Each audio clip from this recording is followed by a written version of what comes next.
Thank you. President Bach, former President Rudenstein, incoming President Faust, members of the Harvard Corporation and the Board of Overseers, members of the faculty, parents, and especially the graduates. I've been waiting more than 30 years to say this. Dad, I always told you I'd come back and get my degree.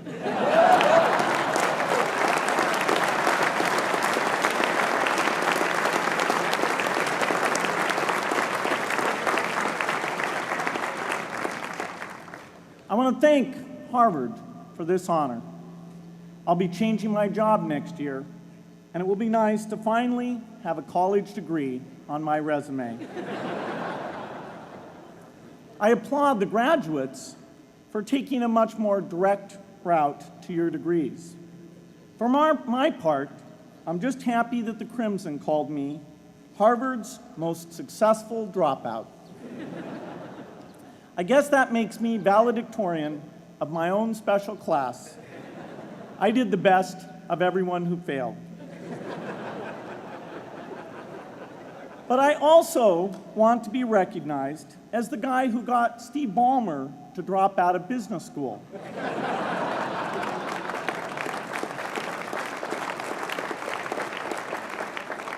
I'm a bad influence. That's why I was invited to speak at your graduation. If I'd spoken at your orientation, fewer of you might be here today.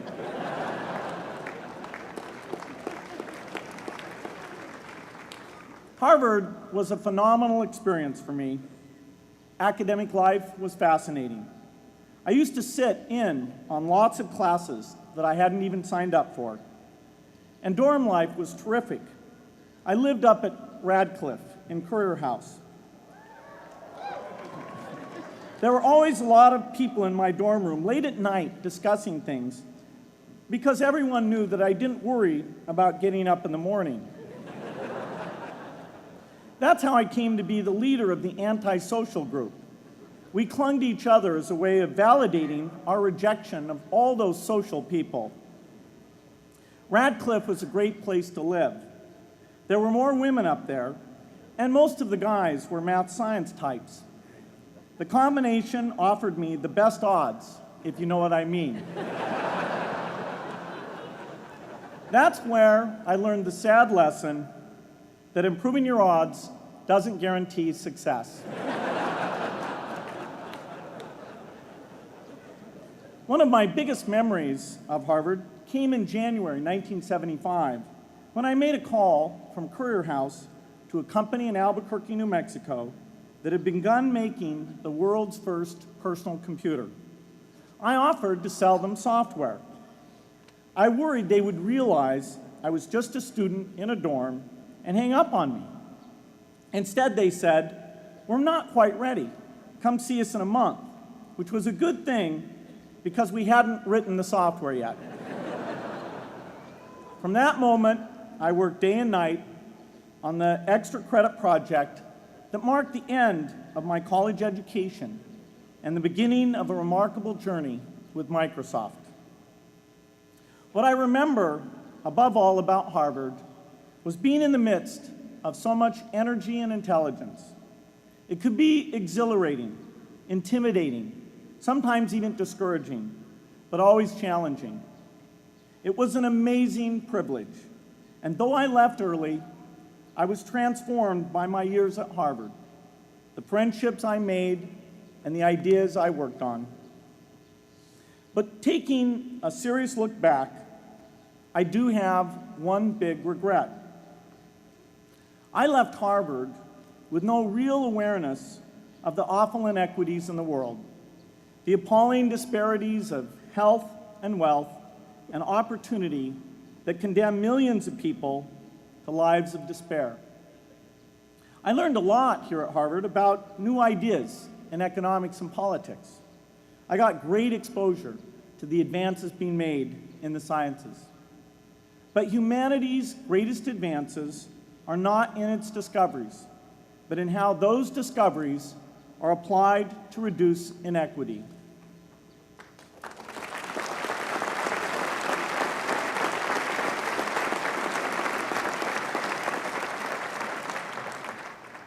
Whether through democracy, strong public education, quality health care, or broad economic opportunity, reducing inequity is the highest human achievement. I left campus knowing little about the millions of young people cheated out of educational opportunities here in this country. And I knew nothing about the millions of people living in unspeakable poverty and disease in developing countries. It took me decades to find out. You graduates came to Harvard at a different time. You know more about the world's inequities than the classes that came before. In your years here, I hope you've had a chance to think about how, in this age of accelerating technology, we can finally take on these inequities and we can solve them. Imagine, just for the sake of discussion, that you had a few hours a week and a few dollars a month to donate to a cause. And you wanted to spend that time and money where it would have the greatest impact in saving and improving lives. Where would you spend it? For Melinda and I, the challenge is the same.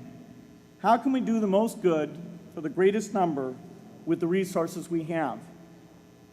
During our discussions on this question, Melinda and I read an article about the millions of children who are dying every year in poor countries from diseases that we had long ago made harmless in this country: measles, malaria, pneumonia, hepatitis B, yellow fever. One disease that I had never heard of, rotavirus, was killing 500,000 children each year, none of them in the United States. We were shocked. We had assumed that if millions of children were dying and they could be saved, the world would make it a priority to discover and deliver the medicines to save them. But it did not. For under $1, there were interventions that could save lives that just weren't being delivered. If you believe that every life has equal value, it's revolting to learn that some lives are seen as worth saving and others are not. We said to ourselves, this can't be true, but if it is true, it deserves to be the priority of our giving. So we began our work in the same way anyone here would begin it. We asked, how could the world let these children die? The answer is simple and harsh. The market did not reward saving the lives of these children, and governments did not subsidize it. So the children died because their mothers and fathers had no power in the market and no voice in the system. But you and I have both. We can make market forces work better for the poor if we can develop a more creative capitalism. If we can stretch the reach of market forces so that more people can make a profit, or at least earn a living, serving people who are suffering from the great inequities. We can also press governments around the world to spend taxpayer money in ways that better reflect the values of the people who pay the taxes. If we can find approaches that meet the needs of the poor in ways that generate profits for business and votes for politicians, we will have found a sustainable way to reduce inequity in the world. Now, this task is open-ended. It can never be finished.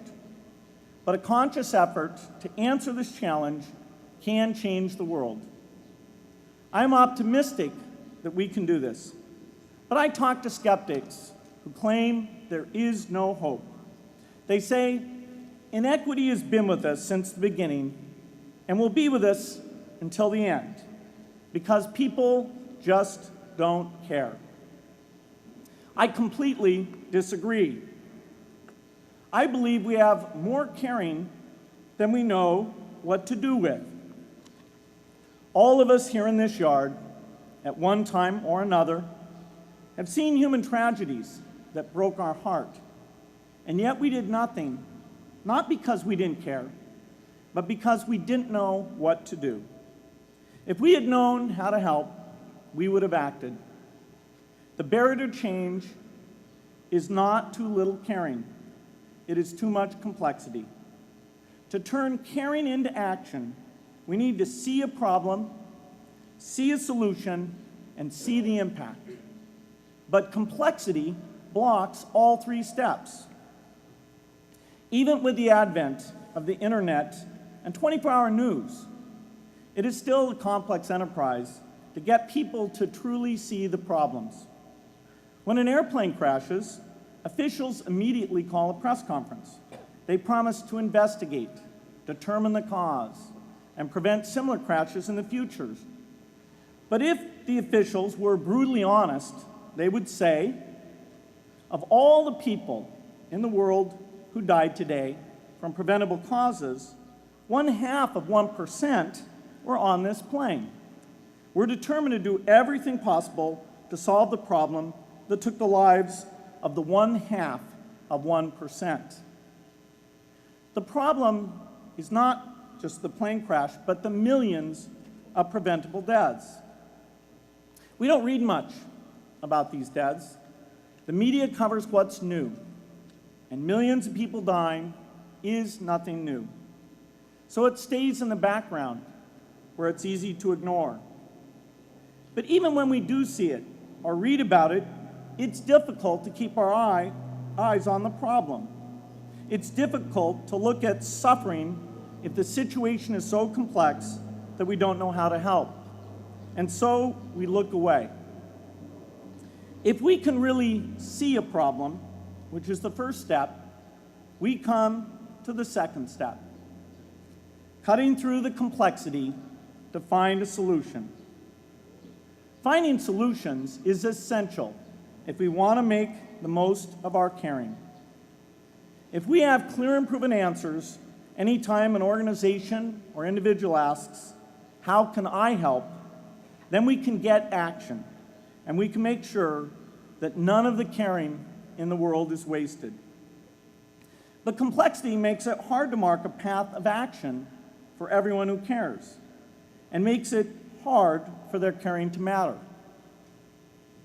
Cutting through complexity to find solutions runs through 4 predictable stages: determine a goal, find the highest impact approach, deliver the technology ideal for that approach, and in the meantime, use the best application of technology you already have, whether it's something sophisticated like a new drug or something simple like a bed net. The AIDS epidemic offers an example.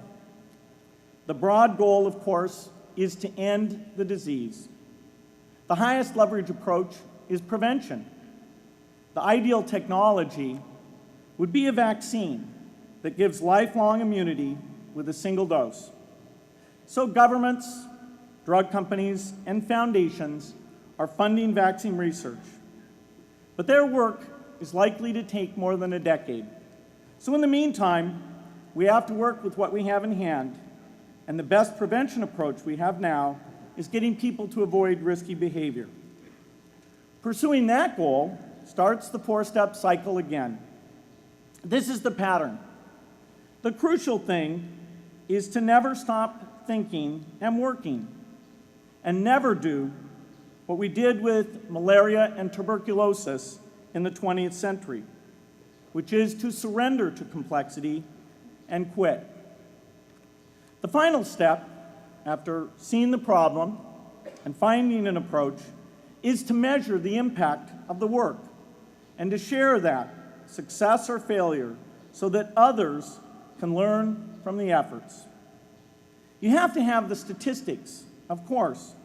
You have to be able to show, for example, that a program is vaccinating millions more children. You have to be able to show, for example, a decline in the number of children dying from the diseases. This is essential not just to improve the program, but also to help draw more investment from business and government. But if you want to inspire people to participate, you have to show more than numbers. You have to convey the human impact of the work so people can feel what saving a life means to the families affected. I remember going to the World Economic Forum some years back and sitting on a global health panel that was discussing ways to save millions of lives. Millions. Think of the thrill if you could save just one person's life, then multiply that by millions. Yet, this was the most boring panel I've ever been on. Ever. So boring, even I couldn't stand it. What made that experience especially striking was that I had just come from an event where we were introducing version 13 of some piece of software, and we had people jumping and shouting with excitement. I love getting people excited about software, but why can't we generate even more excitement for saving lives? You can't get people excited unless you can help them see and feel the impact.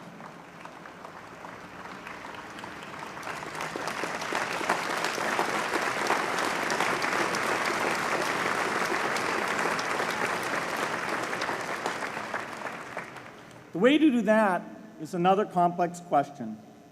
Still, I'm optimistic. Yes, inequity has been with us forever, but the new tools we have to cut through complexity have not been with us forever. They are new. They can help us make the most of our caring, and that's why the future can be different from the past. The defining and ongoing innovations of this age, biotechnology, the personal computer, and the internet, give us a chance we've never had before to end extreme poverty and end death from preventable disease. 60 years ago, George Marshall came to this commencement, and he announced a plan to assist the nations of post-war Europe. He said, I quote, "I think one difficulty is that the problem is one of such enormous complexity that the very mass of facts presented to the public by press and radio make it exceedingly difficult for the man in the street to reach a clear appraisement of the situation. It is virtually impossible at this distance to grasp at all the real significance of the situation."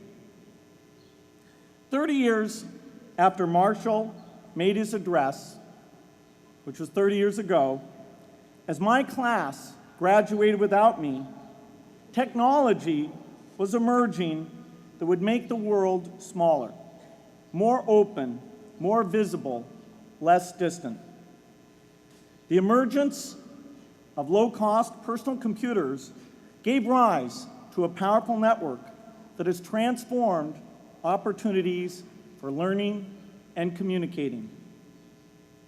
The magical thing about this network is not just that it collapses distance and makes everyone your neighbor.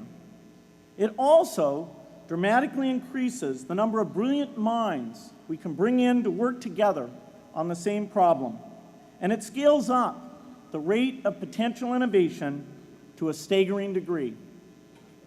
At the same time, for every person who has access to this technology, 5 people don't.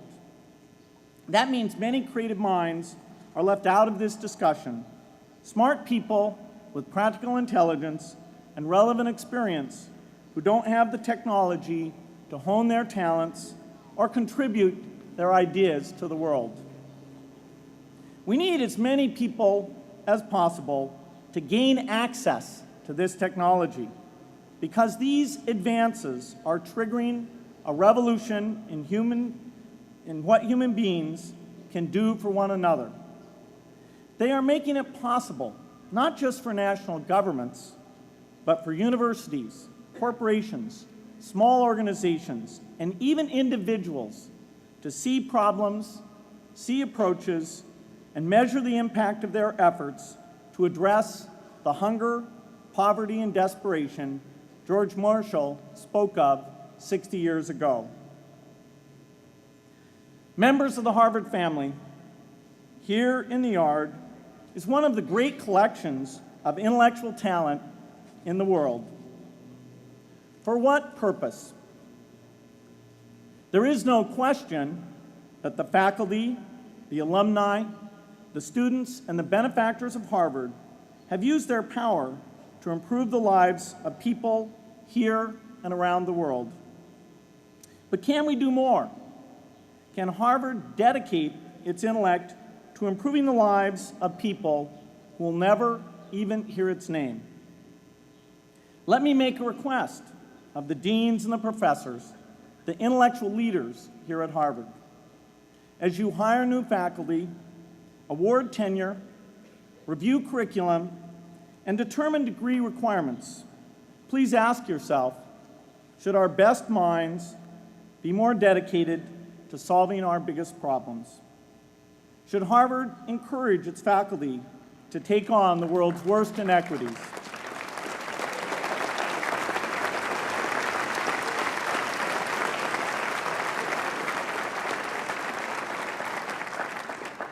Should Harvard students know about the depth of global poverty, the prevalence of world hunger, the scarcity of clean water, the girls kept out of school, the children who die from diseases we can cure? Should the world's most privileged learn about the lives of the world's least privileged? These are not rhetorical questions.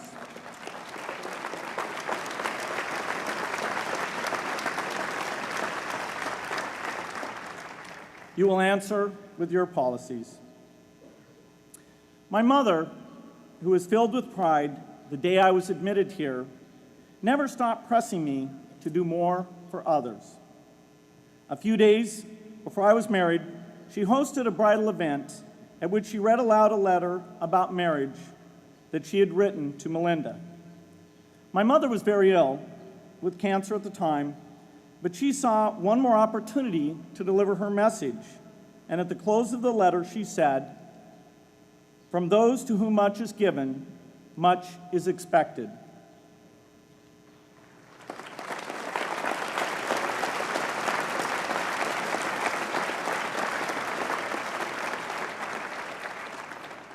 When you consider what those of us here in this yard have been given in talent, privilege, and opportunity, there is almost no limit to what the world has a right to expect from us.